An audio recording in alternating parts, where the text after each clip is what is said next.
என்னோடய ப்ராப்ளமே வந்து கொஞ்சமாக சமைக்க தெரியாது.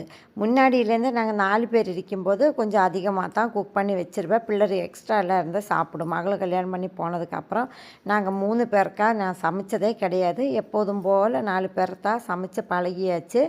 அம்மா இருக்கும்போது எனக்கும் அவங்களுக்குமா ஒரு சில சமயம் பிடிச்ச மாதிரி ஏதாச்சும் செஞ்சுக்குவேன்.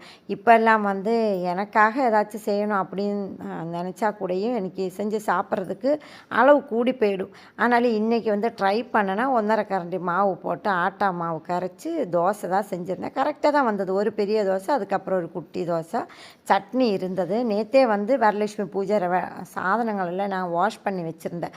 காலையிலேருந்து எனக்கு அதை எடுத்து வைக்கிறது, ஸ்டோர் ரூம் எல்லாம் சுத்தம் பண்ண வேலை இருந்துச்சு.